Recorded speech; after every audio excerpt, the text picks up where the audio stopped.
Ladies and gentlemen, thank you for standing by and welcome to the Global Mapper webinar. Currently, all participants are in a listen-only mode. At this time, you should be able to see the Global Mapper logo on your screen. If you need assistance or have connectivity issues during this presentation, please send an email to feedback@bluemarblegeo.com. Our support team will reply to you promptly. If you have any questions during the presentation, you can use the questions tool at the right of the GoToWebinar screen to submit questions to our panelists.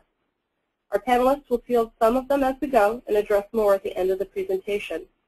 We'll address as many questions as we can during the session, and we'll follow up via email on any outstanding questions. You can always email our support team at gmsupport@bluemarblegeo.com. Today's demonstration will be about 60 minutes in duration. Welcome, everyone. Today's webinar is in collaboration with Intermap Technologies. Global Mapper strives to deliver direct access to multiple sources of high-resolution imagery, topographic maps, and elevation data sets throughout the world. Intermap data is offered as one of the premium content options, providing access to 3D terrain imagery with options including now World 30, a 30-meter ground sampling distance across the entire 150 million square kilometers of the Earth's surface. In the demonstration today, Sam will explore some advanced terrain analysis features using the new high-precision elevation datasets available in the NEXTMap Web Store 2.0. As always, the sales and training team is on the road. July lands us in San Diego for the Esri UC conference. Then we head off to Melbourne, Australia for the first time. August 27th and 28th, Blue Marble is offering 2 one-day Global Mapper training sessions. In September, we'll round up in Calgary for the week of the 10th. Sign up now for Global Mapper training there. As always, on-site custom training sessions are available. If you'd like to find out more details, please contact your Blue Marble sales rep at training@bluemarblegeo.com. All of this information can be found on our website. At this time, I'd like to introduce our special guest, Nicole Hamlin from Intermap Technologies. Thanks for joining us today, Nicole. Thank you. Hello, everyone, and thank you for joining us today. My name is Nicole Hamlin, and as Danielle mentioned, I am a partner manager with Intermap Technologies, and I appreciate this opportunity to participate in today's webinar. I will start with a brief introduction about Intermap and then share with you some information about a new product we developed called NEXTMap World 30. Intermap is a worldwide leader in providing 3D terrain solutions that enable a wide range of industries to build innovative geospatial applications to help them efficiently perform a variety of analyses. We have a number of offices around the world, with our headquarters, where I'm located, in Inglewood, Colorado. Among our suite of offerings, we provide digital terrain data, which we'll be highlighting in today's webinar. Our main offerings, which we call NEXTMap, are a 5-meter posted digital elevation model and our soon-to-be released worldwide 30-meter posted elevation model. We collected our 5-meter model data by remapping the United States and all of Western Europe with a radar sensor aboard airborne platform. We collected it between 2004 to 2009. And in addition for coverage for all the contiguous U.S. plus Hawaii and Western Europe, we have large areas of Southeast Asia and Latin America. As mentioned, we will soon be releasing a new 30-meter digital elevation model for the world called NEXTMap 30. We are very excited to be offering this new product. We think it will provide customers a great new data source for a wide variety of applications, where before there may have been either no or problematic data. Industries that could benefit from this data, for example, include energy firms, engineering, government, insurance, telecommunications, and water resource management stakeholders.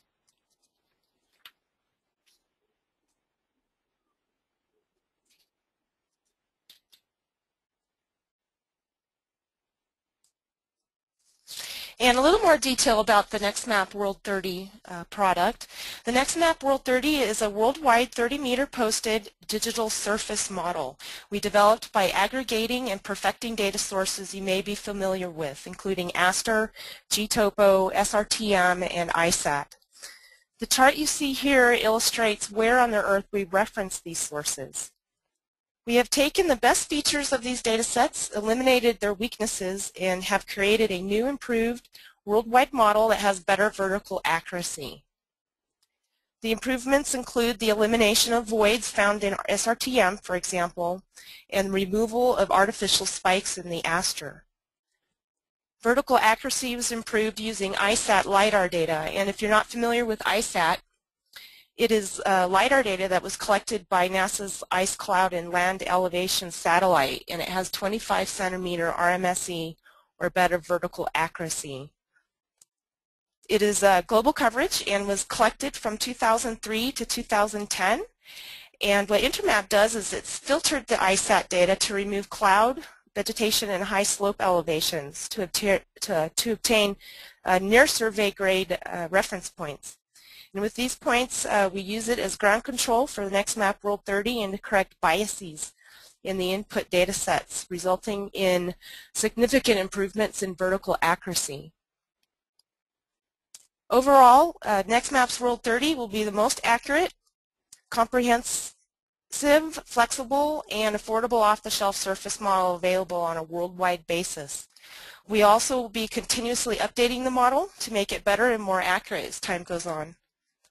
There's a lot of information about this new data set, and we'll have some time at the end of the webinar to address questions, and you're also welcome to contact me afterwards for more information. And next, we'll turn it over to Sam, who will demonstrate Global Mapper, which I think is one of the best and easiest to use geospatial software programs available. And he'll show some Intermap's data, an example of 5-meter data, as well as NEXTMap World 30. Sam? Great. Thanks very much, Nicole. So like Nicole mentioned, today we're going to be highlighting the use of some of these really fantastic Intermap data sets within Global Mapper. Specifically, we're going to be looking at some extracts from 2 of the data sources. First, we'll take a look at this, the new NEXTMap World 30 data, and we'll compare that to some of the existing free models that are out there these days. And then we're going to take a look at a specific piece of data that we can also get right out of the NEXTMap Web Store, covering a little featured area down in the Barnett Shale near Dallas, Texas. So these are 2 rather different data sets. First is going to be a sample of that world data, so on a much larger scale, and then we're going to get really fine as we take a look at our next examples. So to jump right into Global Mapper here, primarily, one of the first things folks are going to want to know about this Intermap data is where you can get it.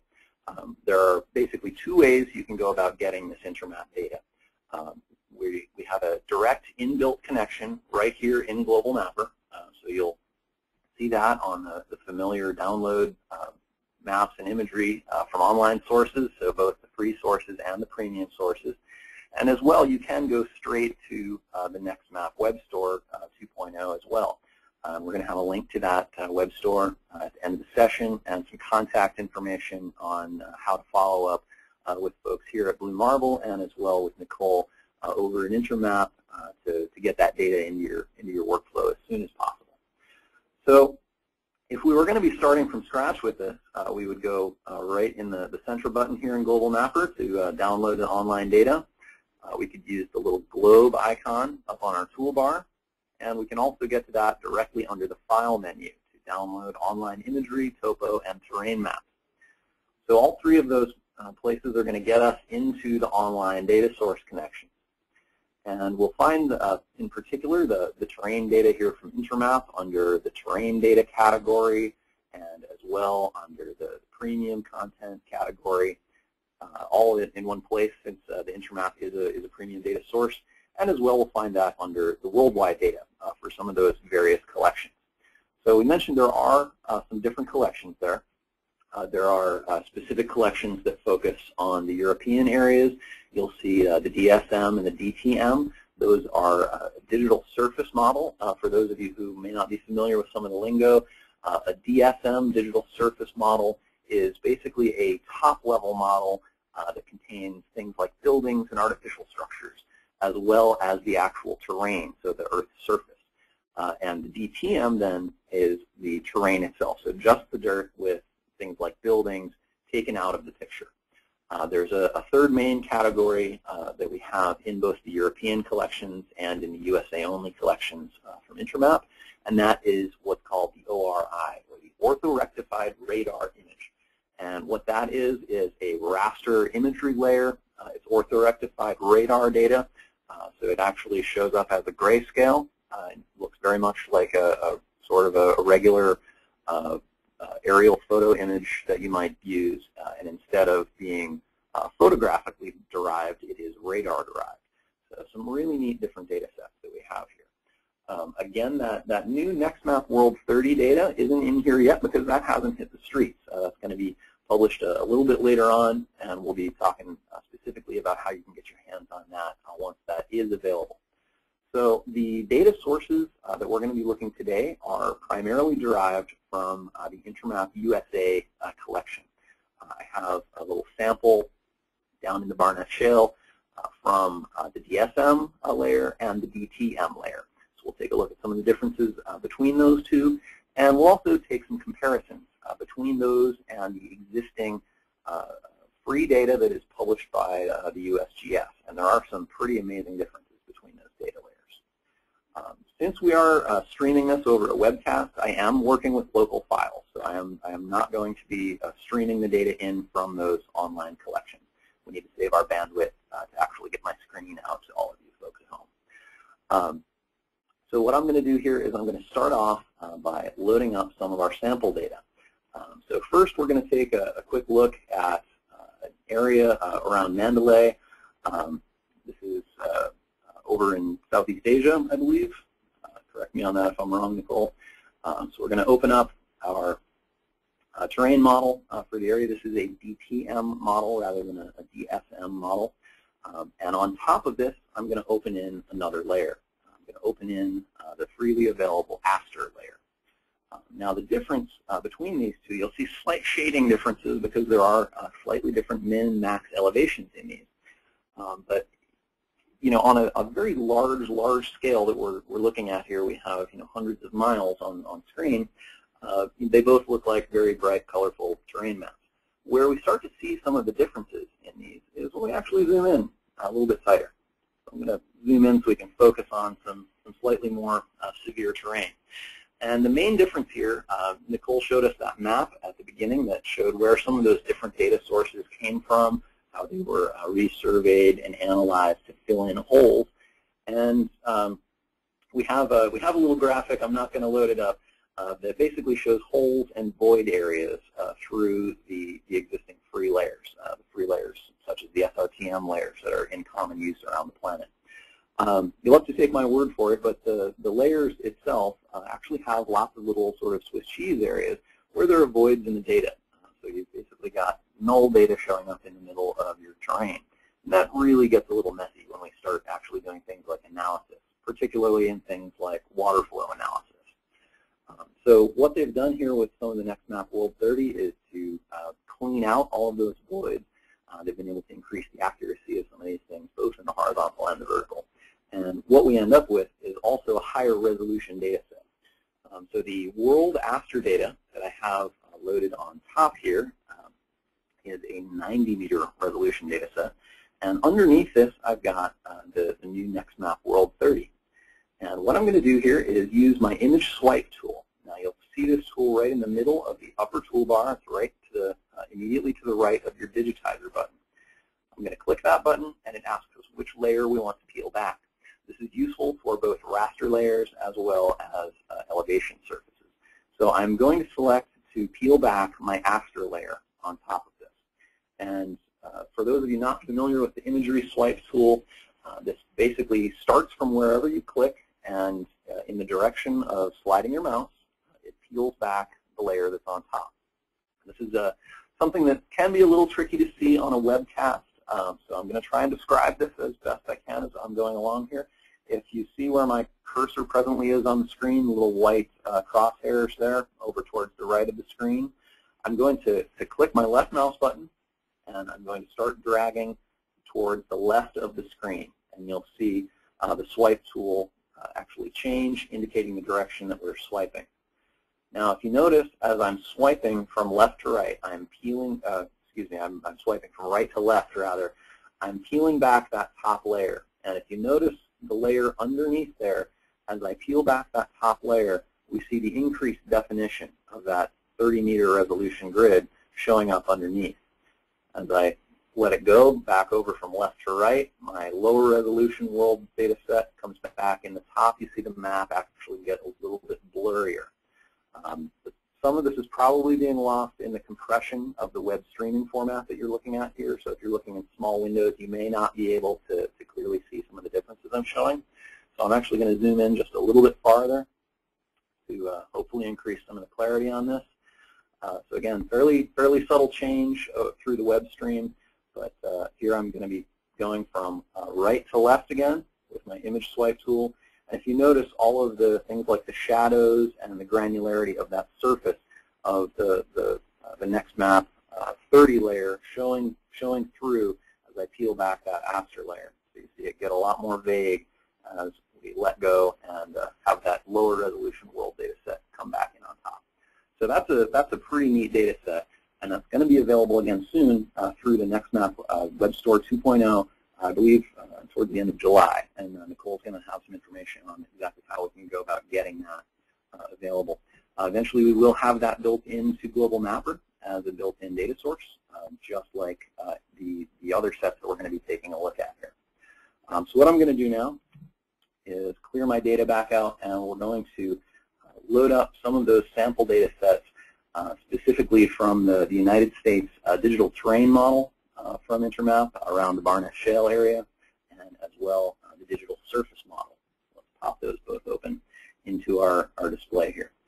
So we can see we've got an area down outside of Dallas, Texas here, our elevation grid. We can see there's a lake. That's this sort of large flat area. We've got a little bit of a dam running along the top of that. And there's a waterway that passes down through the middle of the map there. We've got some mounds. We're going to come back and take a look at these mounds as we compare some of the different data sets. And as well, you'll see I have those two layers in there. I have the digital surface model actually presently underneath my terrain model. I'm going to move that surface model to the top, and you'll see the map change as I reorder those layers. What we're showing now is actually a lot of things like the structures, the surfaces covering all the terrain as well. This will get a lot more obvious as I zoom in to a localized area that we're going to take a look at. You can actually see the granularity of all the things like rooftops around in these residential subdivisions around the area of work here in the middle of the map. Just for reference, I'm going to also load in one more imagery layer just so we can actually see sort of the scale of what we're looking at here. So this is some free imagery that I have downloaded from Global Mapper. This is a 1 meter, this is actually a ½ meter resolution data set found in our World Imagery collection. It's one of the free sources. So you'll notice there's all these little subdivisions around throughout the map. And if we peel that back using our swipe tool, you can actually see those same three-dimensional objects showing up in the digital surface model. So now this functions in 3 dimensions as well. So we have our 2-dimensional raster draped on top of our 3D layers, either the surface model or the terrain model, whatever we want to have on top. And I'm going to zoom in just a little bit more so we can see some of the differences there. You see our 3-dimensional layers showing up underneath our 2D raster layer. And up on the toolbar at the very top, I'm going to click the 3D button to pop us into our 3D view mode. And what this is going to do is render for us a scene around the area that we're looking at. And so what I'm going to do here is just zoom in a little bit more so we can see some of that terrain. And I'm going to tilt the map just off onto the side so we can really see some of those 3-dimensional areas. Now the surface model, you'll see it's showing things like all these sort of lumpy, pokey areas. that's actually a forested area. What you're looking at there are treetops. And the reason they're poking up quite so high in this case is because I am using an exaggeration setting on my display properties. So I am multiplying all of our elevations here by 3 just so they stand right out of the page here for us. Overall, this is a fairly flat area. There is a little bit of topography, but in the 3D view, it does sometimes help to turn that vertical exaggeration on. So I do have that in place just to sort of help us see what's happening on screen. So we can see we've got some fairly good topography in here. We've got some pretty good lumps in the terrain, some localized hills here, and these have to do with some of the excavations that are going around in the area. I'm going to leave our 3D view, and I'm actually going to change the order here now. I'm going to put our terrain model back on top. So the surface model is going to get smoothed out a little bit as we actually talk about more of a bare earth model here. So again, what I'm going to do is just pop us back into our 3D view, and this is now showing us more of a bare earth model. And we can see it's a lot smoother. We get rid of those forests. The forests now are instead showing up as simply a draped raster on those surfaces. But we still have a pretty good idea of the sort of the trench that follows the path of our waterway through here, and these sort of large areas that are poking up out through. And these are basically areas that are being worked on and excavated related to the Barnett Shale project. Now, the data that we're looking at here is from that premium Intermap set. So this is some really high precision stuff. And I've got one more layer that we're going to bring in. And this is a layer that's sort of in very common use these days all throughout the States. And this layer is what's called the US NED, the National Elevation Data Set. So this is a 10-meter resolution data set as opposed to the 5-meter resolution stuff that we're looking at with the Intermap collection here. I'm just going to add that in here. And just for reference, since we do talk about projections a lot here, all the data we're looking at is in UTM Zone 14 for today's example. And on top here, I've now added that US NED on top of our data. Let's put that imagery back up on top here so we can have the sort of the culture data to take a look at. I'm actually going to shut that off. Just for now, we're going to turn that back on in a few minutes. But you can see some drastic differences in here between the free data sets that are available, both in just simply what is showing up here in terms of smoothness and detail. The Intermap data collection is twice as precise in terms of its published resolution as the US NED collection. But then beyond that, it's also temporally changed. So there's been a lot of surface work going on in this region around the Barnett Shale in particular. So there's some very distinct differences we can very easily show here. And we're going to take some calculations around those as well. So I've got our US National Elevation Data Set draped on top presently. And immediately below that, I have our DTM layer, the terrain surface from Intermap. So what I'm going to do now is turn on, I'm just going to close my layers list so we can have a little clearer view. I'm going to turn on that image swipe tool again. And with the image swipe tool enabled specifically, I'm going to be peeling back that top layer of the US NED 10 meter. And as I peel this back, I'm not really going to have to show you the differences. First, I'm just going to zoom out a little bit more so we can have a little more on screen to see these massive differences. Now my cursor is presently over towards the right-hand side of the screen. Excuse me. And I'm going to click with the left button on my mouse, and I'm going to drag towards the left of the screen. And as I peel that back away, even with the streaming compression on our sharing service here, you're going to see some very drastic differences between those two data collections. And partially, this is simply a matter of the precision of the data set. You'll see a lot more individual lumps and bumps appear in our terrain surface, but as well, we're going to see sort of macro changes as well. Take a look at those piles that show up right dead center of the screen.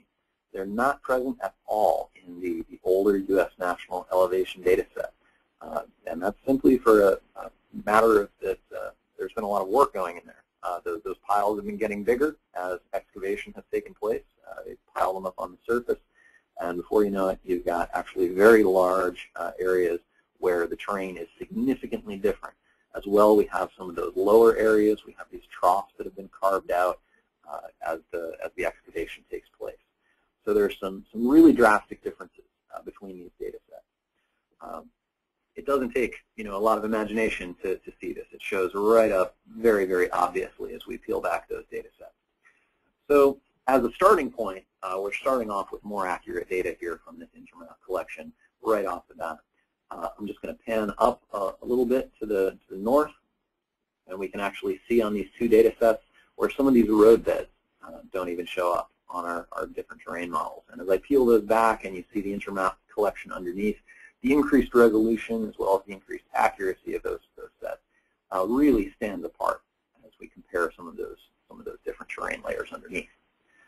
So what I'm going to do now is open up my overlay control center where we control all of our layers, and I'm just simply going to turn off the US NED collection. So we're going to start our work working with this higher resolution data to begin with. I'm going to pop my UTM projected aerials back on. So again, these are from the World Imagery Collection. Specifically, most of those photos are going to be coming from the US NAPE collection, for those of you familiar with that data set. And we can see those areas of construction here in the middle of the map. So we're going to be taking a look at some analysis tools around the terrain, actually making some measures to quantify the differences between the two surface models that we have, that US NED that does not reflect the presence of those piles, as well as on the Intermap collection where the piles do exist. We're actually going to do some stuff like measure how the watersheds are affected by those piles. We're going to do some volumetric calculations, see just how big those piles are, how much dirt is in them. We'll derive some contours indicating the differences of topography on that area, and do some view sheds, line of sight, and a whole view shed around this just to see how visible they are in the area. So there's a number of these different things that we can do for analysis, but as with any analysis, the analysis is only as good as the data you have underneath. So comparing these two sets, starting off with data that's more accurate and twice as precise in the Intermap collection, we're going to get a lot better analysis as the output of the project. So now I'm going to zoom back in here to focus on these particular areas where we have those two big piles underneath. And just for simplicity, I'm actually going to shut off our digital surface model underneath. So I'm just going to select that in our overlay control center and click close overlay. And that's just to sort of get stuff out of memory, let us do things a little bit faster. So with the US NED disabled underneath there, I'm going to be draping my raster directly on the surface of the Intermap DTM layer. Again, we can view that in the three-dimensional viewer here. That is fully interactive. It allows us to zoom in, pan around the map, pan up and down, focus on particular scenes that we want to take a look at in there. We're going to go in and out of the 3D a couple of times here as we interact with some of those surfaces. So some of the simpler tools I'll start off with here are things like our path profile and line of sight tool. We're going to find those tools up on the upper toolbar, sort of nearby the digitizer, which is the one people are most familiar with. We're going to turn on that path profile tool, and let's take a path profile right across one of those big piles. So I'm going to just simply draw my path from one side of that to the other, and I'll right-click. So right-click terminates drawing of that line. What I'm going to do is just sort of compress that to the top of the screen there. And you'll see as I move my cursor along the path profile view, that shows us where on the ground we're going to be standing on the data frame below. So we have our simple path profile tool in there. You'll see there's a very large lump of that pile that's been built up over time since the US NED data had it as a much flatter area. I'm going to close that path profile.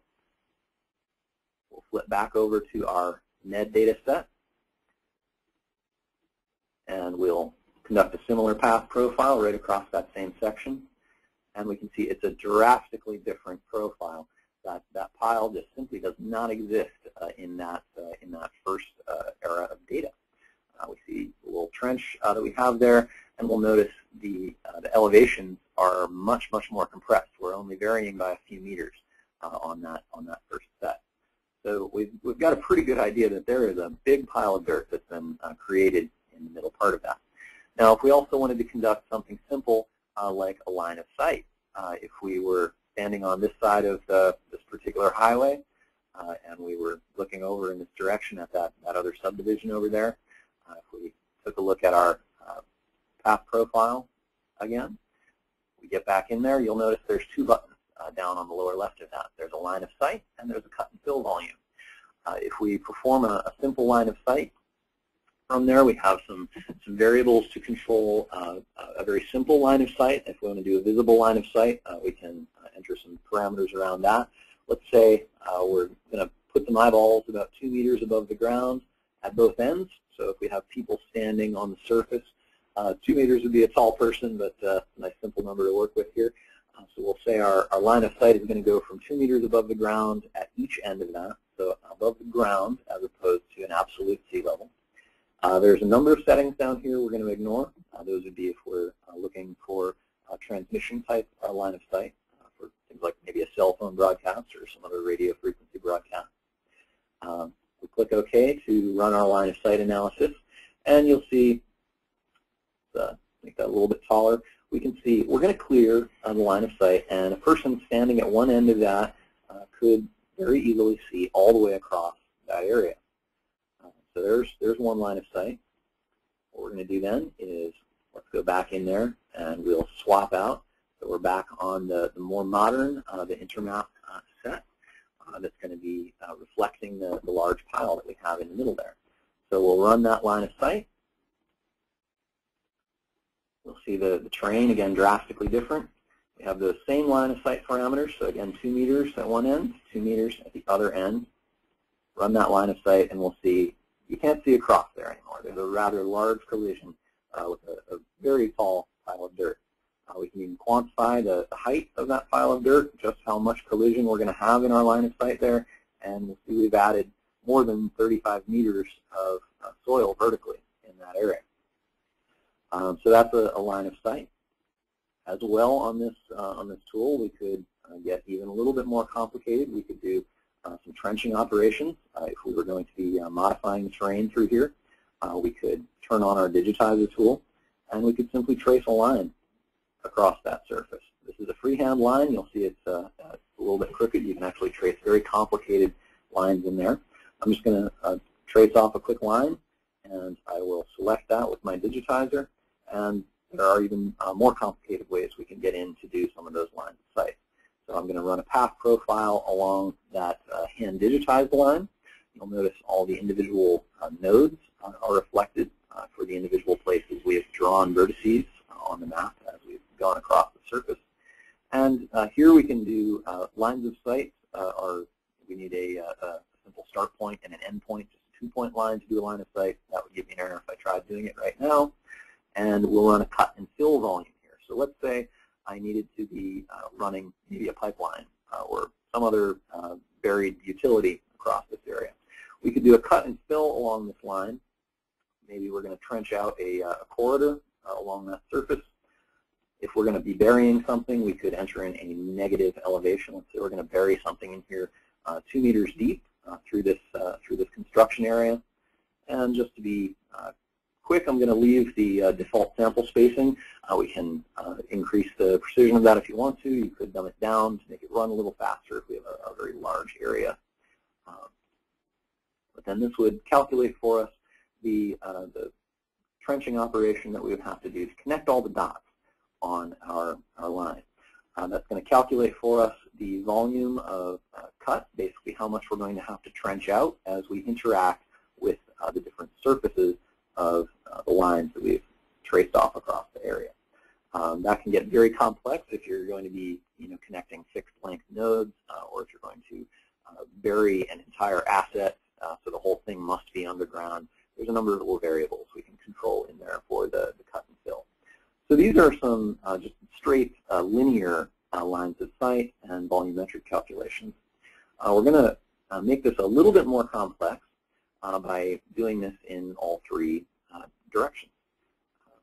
First, what I'm going to do is simply delete that line to get that out of here, and then we'll do something a little bit more complicated with our line of sight.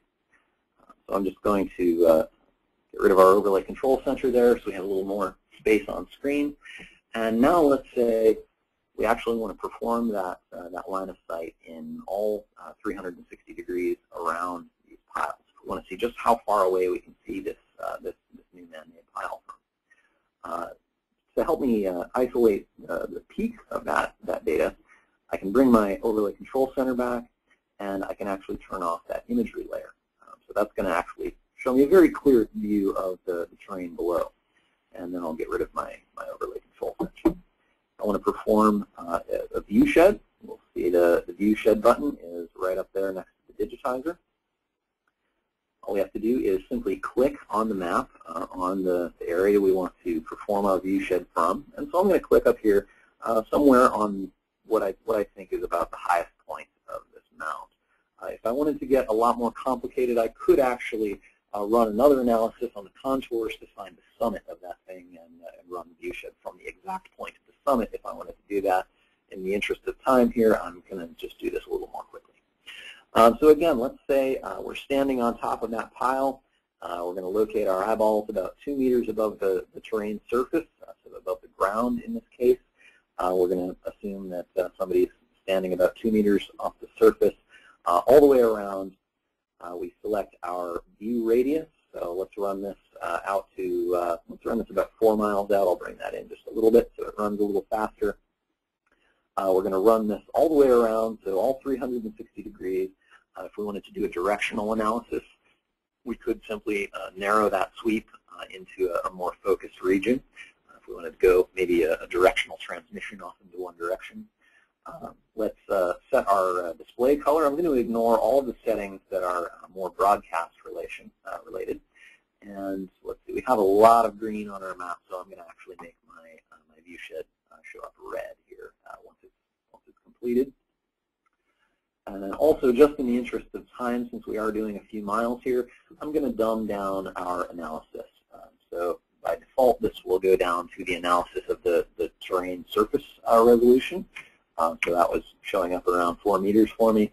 I'm going to dumb this down to about 10 meter samples throughout the area just so it runs a little bit more quickly and we can move on to some other types of analysis as well. So again, I'm ignoring all these settings that relate to broadcast specific settings, and we're just going to be doing a visible line of sight here. So I'll run that. What it's going to be doing is loading the elevation data set into memory around that area within the radius. We're doing a visible line of sight over just a few miles, but some folks will be doing much larger scale analysis. If we were going to be using the World 30 layer and doing a very large scale analysis, maybe we'd be doing things like analysis of cell phone networks or long distance radar mapping. There's a number of things that the viewshed can be used to calculate those visible areas. As well, one of the sort of clarifying settings here in the viewshed is not just finding visible areas, but it can also specifically find invisible areas if we're maybe more interested in holes in a broadcast network. So this is a very rigorous analysis. It does take a minute to run. That's why I dumbed that down here, since we are going several miles across the screen. The higher the resolution of your terrain surface, obviously, the better idea we're going to get of whether or not things are visible there. Okay, so our analysis has completed in this case, and I'm just going to zoom us out a little bit so we can actually see some of that larger area. So you'll see the hard stop of that circle around the outside. That's my 4-mile radius that I chose to cut off my visibility analysis of. And the shaded red areas that we have on the map here,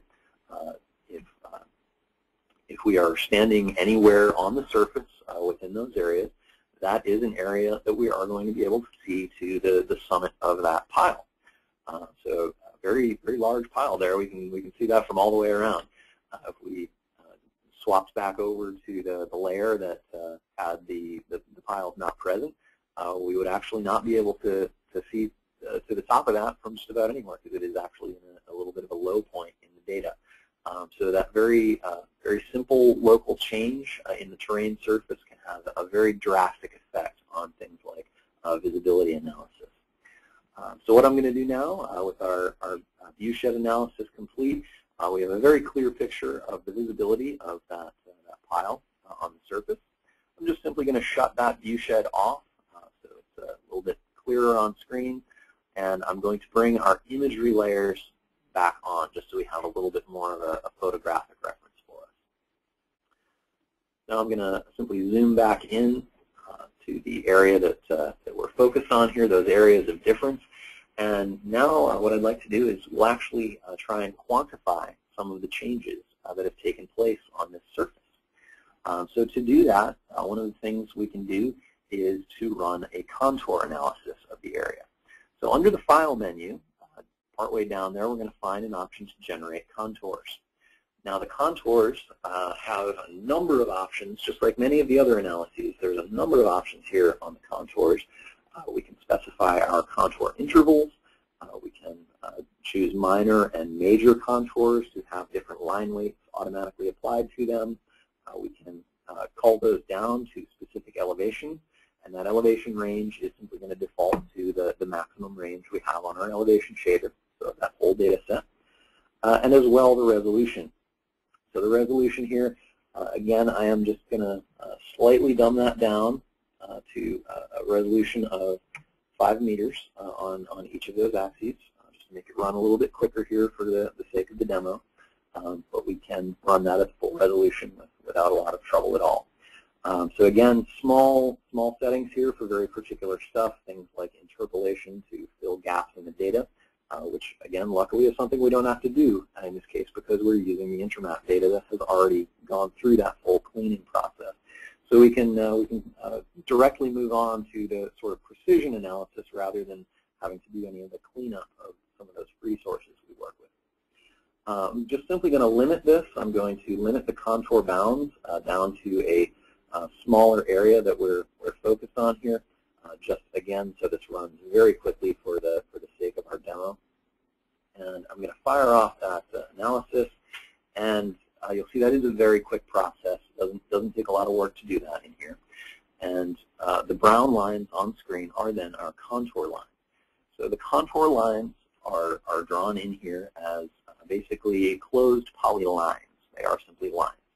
I'm going to be doing a volumetric analysis with those. So I'm going to start off with one of those particular lines. And to do this, I'm just going to zoom in a little bit closer. And we can see sort of very distinctly where these mounds have been built up on the surface. We have a very clear set of contour lines now that are representing this for us. So what I'm going to do is select our digitizer tool, and I'm going to take sort of the outermost ring where that starts at the base of the hill. So I've selected that. You'll see all the nodes light up. Those are all little blue dots that are just lit up on screen. And because this is a polyline, I can't actually use it yet for a volumetric analysis other than along the path of the line. So what I'm going to do is close that polyline into a polygon, and to do that I'm going to use the Create Areas from Lines tool on the digitizer's toolbar. So that's the one on the second row of the toolbars there that I've got my cursor on right now. I'm going to close that polyline into being an area feature, and it's going to create a new area feature for me, and it will automatically select that once I've created it. So you'll see it's just filled in with that hatch pattern. So now all I need to do to actually perform a volumetric analysis on this is simply right-click on that selected feature and select volume. There are a number of options here we can select on the volume. Again, I'm simply going to dumb that down a little bit just so this runs extra quick here for our sake of demo. And we can apply the same base height for all the vertices there if we want to. We can say set elevation. If we're going to be running some of the calculations, we can either go set elevation above ground or a set elevation above sea level. In this case, that particular area feature, it was present at about 140 meters of elevation. So I'm going to use that 140 meters of elevation above sea level for that point. We're going to calculate our volume units in cubic meters, and if we run that volume calculation, we'll see in that pile of dirt, so the cut volume, if we were to be cutting off the top of that pile, we have roughly 14 million cubic meters of soil have been added to the terrain surface in this area since the U.S. NED data, that first data set that simply has this whole region as a flat sector. So there's been a lot of work going on there. You'll see there's just a little bit of area in there that's dipped below there, and that's the fill volume. So there's only been 10 cubic meters added into some of the holes to level off that area, and then 14 million cubic meters have been dumped on top of that. So all of those types of calculations, whenever we do things like volume calculations or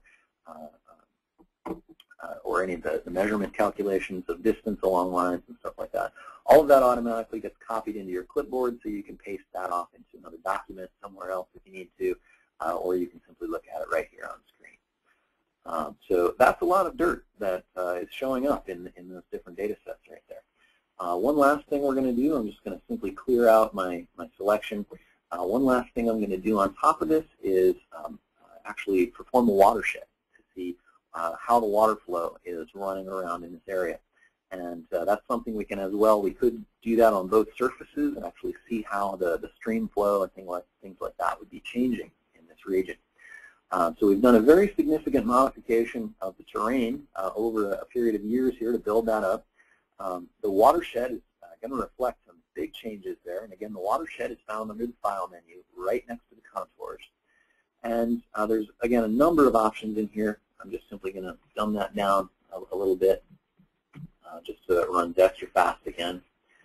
So I'm going to be performing my watershed at a 10-meter sample size.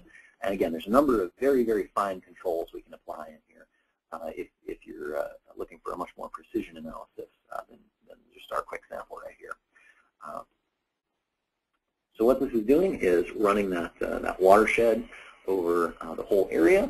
I've actually just made a mistake. I only meant to do this for a smaller subsection in here, and so it's actually going to be running the whole elevation grid rather than just a narrow sample. So what it has to do in this process is actually load that whole terrain model, find all of the little holes and the puddles, things where water would build up to certain depths.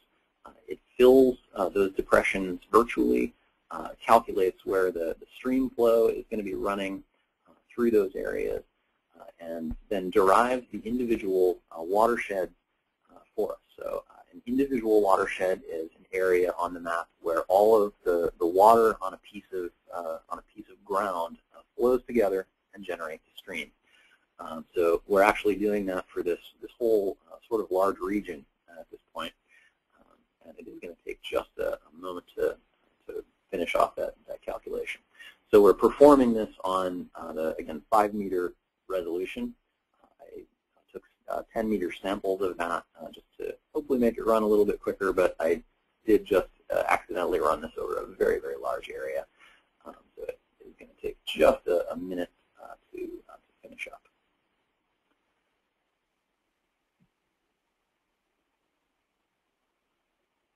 I think my area is a little bit too big. Let me try that again. Sorry for the little bobble here. I'm going to narrow that down just to our little local region in the area there.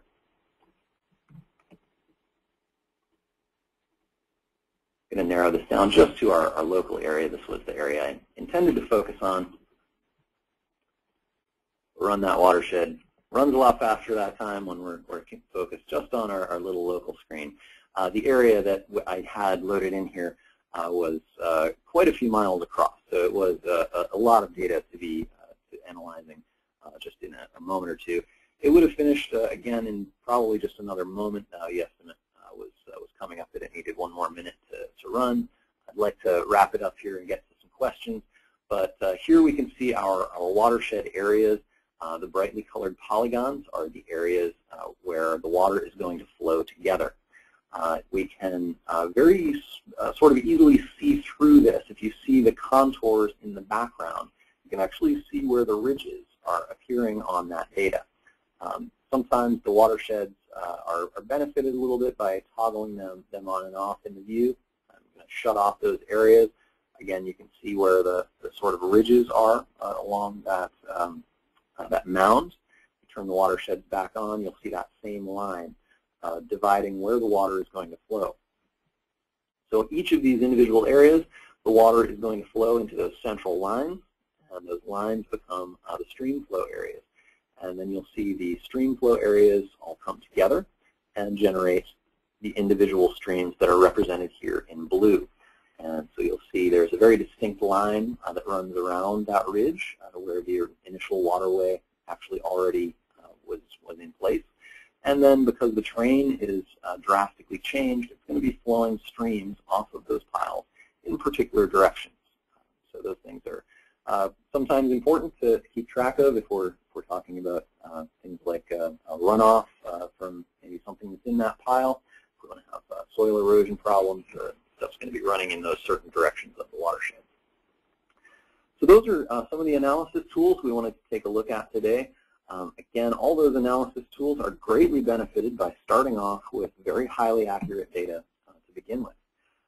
So to just wrap it up, we're here at Blue Marble Geo. We've got our URL there at the top if you want to get to the Global Mapper software. And as well as for those folks who have attended today in the session, we have a special coupon code. You can access the Intermap NEXTMap Web Store at the URL on screen there, datastore.terrainondemand.com. And if you use the coupon code on screen there, you can save 10% off of your data purchase through July 31st. We're joined by Nicole Hamlin of Intermap. She's going to join us as we take some of the questions. And Nicole's contact information is right there on screen. So to begin with some of the questions that have come in, we've had a few come in over the hour about the Intermap data, and we've had a few come in about Global Mapper. We'll try and take some of the questions that we've had here. Let's start with Nicole. I believe you mentioned this at the beginning, but we've had a couple folks asking, when was the U.S. data collected? I think they're specifically talking about your DTM and DSM layers. Okay, yes. The U.S. data, we collected that from 2004 to 2009. And we pretty much started off in California and then headed our way east. So in general, not exclusively, but in general, you'll find that the later data of that collection period would be for the eastern United States. Okay. And then we've also got a question on the world 30-meter data. When exactly is that going to be available? Sometime in July, I believe? Yes, we're actually completing the project, and it'll be released July 31st. If there were, for example, a project you needed data for beforehand, we can accommodate that for sure. But the completion, completion date is July 31st, and from that point we'll be ingesting it into our web store, and in about probably a month's time or so it'll be available there as well, along with our US 5-meter and Europe 5-meter data. Okay, great. And I think the last one we've actually got that's a data question specifically. You mentioned at the beginning that you have the coverage in the US and in Europe. And we've got someone asking, you said you had some coverage in Southeast Asia. Where around there do you have that 5-meter data? Okay, yes, the data we have for Southeast Asia, we have 5-meter data available for very large areas in that region of the world. We have almost all of Indonesia covered, and Malaysia, as well as a part of the Philippines, Mindanao, and the Solomon Islands and Vanuatu. Okay, and actually just see one more coming in here on the NEXTMap World 30 specifically. Is this a DSM or a DTM layer? Okay, yeah, the NEXTMap World 30 is a digital surface model. So what that means is that it contains features above the ground versus a DTM, which is bare earth. Okay, I think I may have said that incorrectly myself at the beginning. I had a misunderstanding myself, so there you have it. And let me see, I think that is going to do it for questions on the Intermap data specifically. And then it looks like the only other outstanding question we have here actually is the Intermap data available in Global Energy Mapper? I'll take that one. We do have two versions of Global Mapper. We have Global Mapper, which is sort of the base software that everyone's familiar with. We have an alternate version called Global Energy Mapper, sort of geared more towards the oil and gas industry. The two software packages, the relationship there is Global Energy Mapper is a superset of regular Global Mapper functions. So it has a few extra things like symbology specific to the oil and gas industry. But all of the data connections that are in the regular version of Global Mapper are also available in Global Energy Mapper. And there's actually a few extras that are sort of more specific to the oil and gas industry in particular that you will also find, but all of the Intermap connections are directly available in Global Energy Mapper as well. So I hope I answered your question there.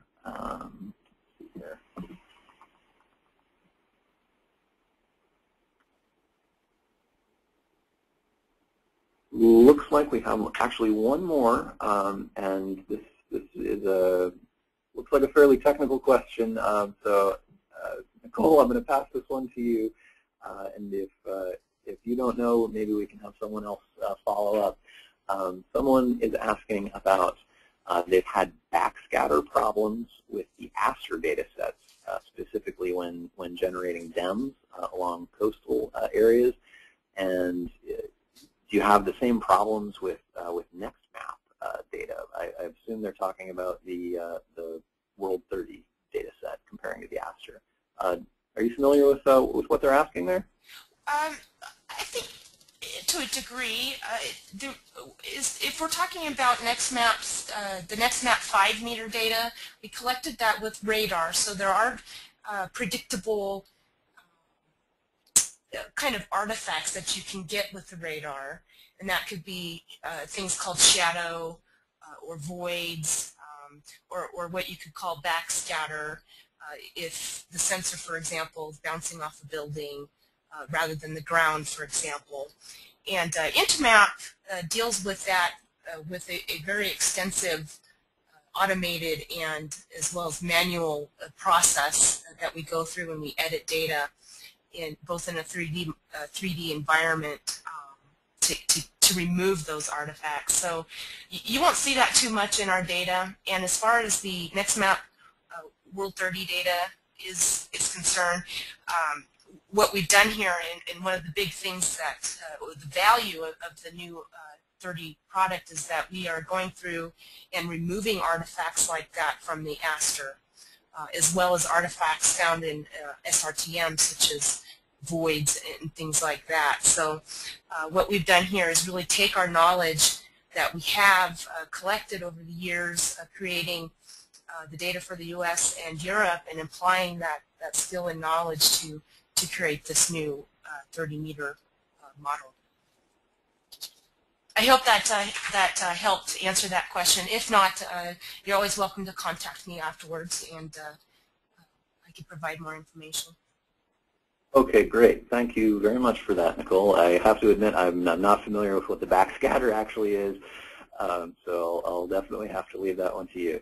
Oh, I'm getting confirmation that I did actually answer the gentleman's question, so thanks for that. We've actually got more coming in, so we'll take just a few more, and then we'll wrap it up here. I've got someone asking about the overall accuracy of the NEXTMap 30, the World 30 collection. Do you have any information on that?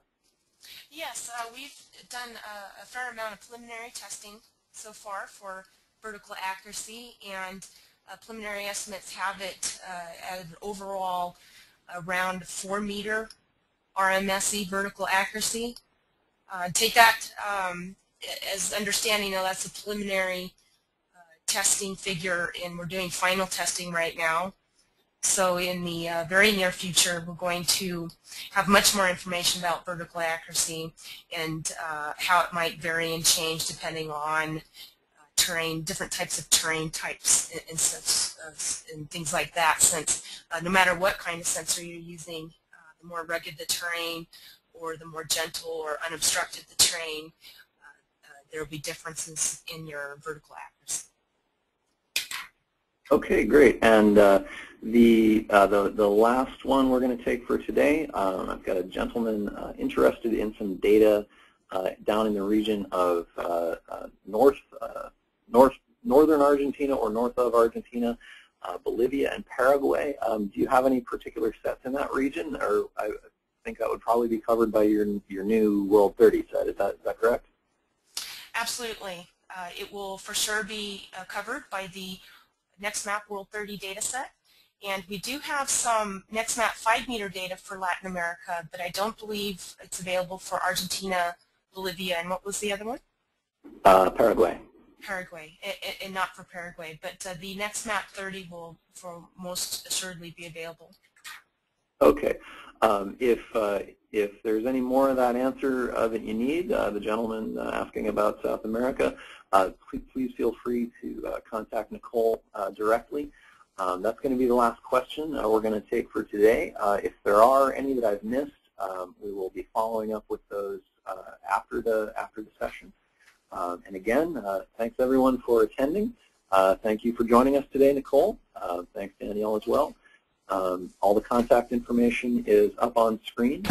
We have been recording today's session, and we will be posting that up for review again in a few days. It takes us a few days to get those files converted into a web streaming format, but we will get that session posted as soon as we can. So once again, thank you everybody for attending, and we'll see you next month.